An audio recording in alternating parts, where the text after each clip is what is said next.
The market doesn't know what keeps you up at night. It doesn't know when you want to retire, and it doesn't know how old you are. The simple truth is, the market doesn't care. But if you care, you've tuned into the right place. You're listening to Investor Resources, bringing clarity to the confusing world of finance. Here are your hosts of Investor Resources, Don Creech and Perry Sykes. I'm Don Creech. And I'm Perry Sykes, and welcome to the Investor Resources Podcast. If you're enjoying these podcasts, we'd appreciate it if you go ahead and hit that subscribe button.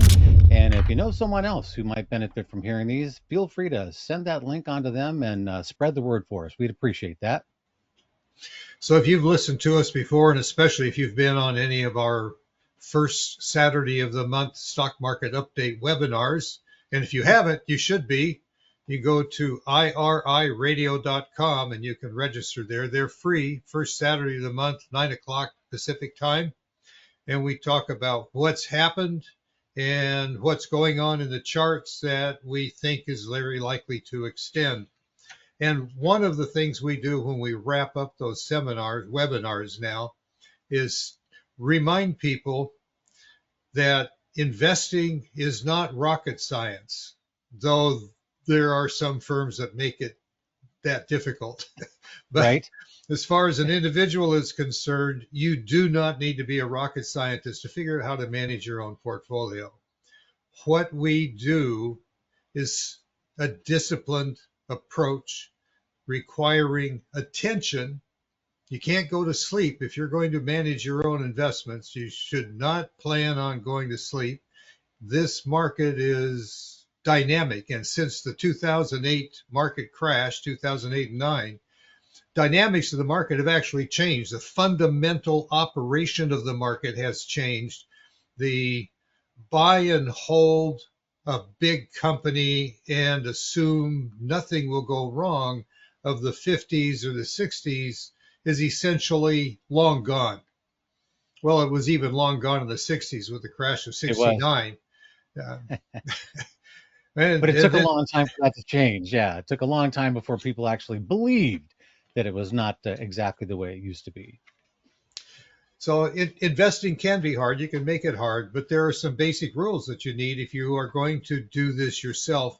One of which is you have to come to grips with your own emotional, psychological health. Does that mean you need a counselor? Some days it does, but Don, you are so right. It is so important because of all of so many times people read about, how easy this is, how easy investing is. It's just simple. Just do these 3 things every day, or whatever the book said, and you're going to be successful. It's just a piece of cake. And the biggest difference is everything changes when money's on the table.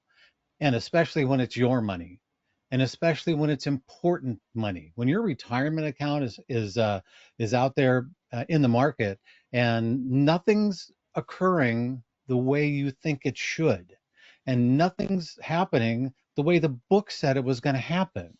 And that's what is true most of the time. And at that point, that's when fear and greed take over on either side, whether things are going very well or very poorly. And unless you are emotionally stable, you are going to lead yourself directly into portfolio destruction by doing what is emotionally comfortable. And that's almost always exactly what you should not be doing with your portfolio. That's where rules come in. Theoretically, rules will force you to override your emotions. Right. Emphasis on theoretically. Right. Because as you said, Perry, when you have your money on the table, you respond differently to market data. Oh yeah. And it's difficult to learn how to get past your psychological biases. When we started doing this ourselves, one of our instructors, Tom Dorsey, who was with, and probably still is with Dorsey Wright, but the company got bought out by NASDAQ. One of Tom Dorsey's initial instructions to everybody new managing their own money or managing money for clients was it takes 5 years to get good at it. Well, it can. And those can be painful 5 years when your own You bet. money's on the table, which is the reason many people hire a financial advisor on the premise that they're smarter than you are. That's a bad premise, but they may be better trained than you are, and maybe Right. they have better discipline, and maybe they have a process instead of just doing what their corporate managers tell them they're supposed to do. They actually think about how they are directing your portfolio. That's one of the distinctions that we have at Investor Resources, is that we have a set of rules for each of the portfolios we run. And when the rules say do this, we look at each other sometimes and say, man, I don't want to do that. That feels terrible.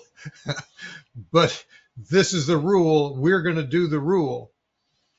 In fact, I'm thinking about that with the last change that we made in the 401k plans that we manage.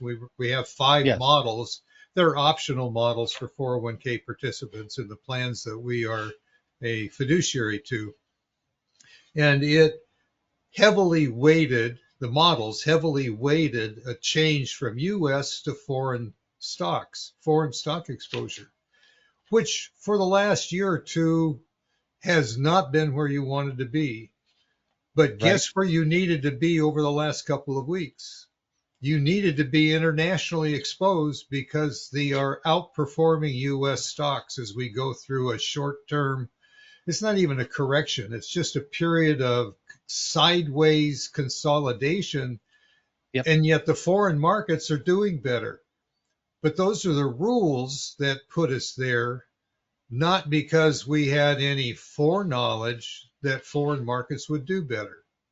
Right. So, In fact, you're right, Don. So often when you're rules based, so often those rules kick in and it says, okay, right now, because of the change in prices, because of the change in where the money is flowing, here's what you need to do. And we'll just be like, I would never have made this decision independently. I would never have done this. And more often than not, that's what you need to do. And so that's why being rules based is so important. It's going to have you make those hard decisions that in general you emotionally you would never do it. You would say, well, this doesn't seem like the right thing to do, but because of where money's flowing, because of the prices that are changing, you get pushed into doing it. And it's always much more important to listen to what the market's telling you than to listen to what your emotions are telling you. Your emotions are almost always leading you in the wrong direction. And the market, as often as we like to say, well, this is crazy, the market's wrong. It's like, market's never wrong. The market's going to do what the market's going to do, and you can argue with it all you want, but you're never going to change the market's mind. So it's much more important to follow the money, follow the trend, and stick with your rules than to say, well, no, I'm going to abandon everything that got me here that has been successful, and I'm going to do what's going to be more emotionally satisfying, or at least less emotionally challenging. And that's what the rules can do for you. It can let you make those hard decisions, or force you to make those hard decisions even when you don't want to, because that's what you're going to do. You're going to be a disciplined investor. You're going to follow the rules, and it's really critical. which means you have to make rules. You have And to have them. Correct. if you don't have rules, you're just, it's a wing and a prayer. Maybe Right. it'll work and maybe it won't. And when it does work, you think you're really smart. And then when it doesn't work, you don't tell anybody about it. So Correct. they think you're Correct. still smart. But you, the stock market is a voting machine. People are voting with dollar bills. Some of them small, some of them very large, but they're Right. voting with dollar bills. So they have conviction, small or large, about the decisions they're making. And it reminds me of the TV show Who Wants to Be a Millionaire? When somebody was stumped with a question, they had 3 choices, one of which was to call a friend, one of which to call somebody who was a specialist, and the other was to take a vote from the audience. And when the series was over, the analysis was done, and it turned out that the audience was right more often than the other two choices, more often than friends or a specialist. Well, that's Correct. basically what the stock market is. It's a voting machine of a global audience who collectively say, we like this sector, we like this industry, we like this company, and we don't like this sector, this industry, or that company. Now, Hmm. well, what do you do? How do you know that? Well, that's what data does for you in your decision making process. You look at what's actually happening in the market. That's what we do. We pay attention to where is the money going to and where is it coming from. It's called money flow. There's multiple money flow indices, and you can apply them or get the data for the different sectors and industries. It's not rocket science, but it does require not going to sleep, paying attention, buying some data, and learning how to use your software. And if you don't want to do that, then you need to hire somebody. Correct. And now you need to hire somebody who you trust doesn't have a conflict of interest. And The least possible anyway. All I can do is look for somebody that we're fiduciaries in every client engagement, and so we have our client's best interest above our own in every decision we make, and you making those decisions. That's why we're able to say, okay, the rules state this. If the market has done that, this is what we're going to do. And so even when things get chaotic, you know, because you've got a set of rules already down, and once you develop, conviction in them, that's where you get the courage to say, okay, I don't like the way any of this looks, but the data says this, the rules say this is what we should do, and that's what we're going to do. That's what it requires to become to stay on the good side of those trades more often than not. Nothing's perfect, nothing hits every time, but if you want the probabilities to stay in your favor, you need to have a process that's repeatable and that you're willing to repeat. And at that point, you can really begin to make some progress because you begin to trust the process and you just follow through. And as long as you keep doing that, you're going to stay on the probability is going to be in your favor instead of against you. And that's a really big deal over the longer term. one of the errors is that, well, I'll just be a long-term investor. I don't have to worry about this stuff that goes on with the news, the Sure. financial reports, what the Fed does. But what happens if you're a long-term investor and you happen to retire counting on your money to be available in 2001? Now, in Right. 2001, the market hadn't collapsed yet. It had been moving sideways for a year. But in 2002 and the first part of 2003, it took a massive dive. And the NASDAQ took 13 years to recover. S&P not quite so long, but let's just say we're somewhere between 6 and 12 years on average of being in the hole since you retired because you were a long-term investor. Well, Yep. if you're a long-term investor who doesn't need the money, you're probably not listening to this podcast, most likely. Doesn't matter. Right. Right. And in the 14 years that we were on the radio, only had one individual who called in and said, I didn't lose any money in 2001 when the tech bubble busted because I didn't Yep. sell anything.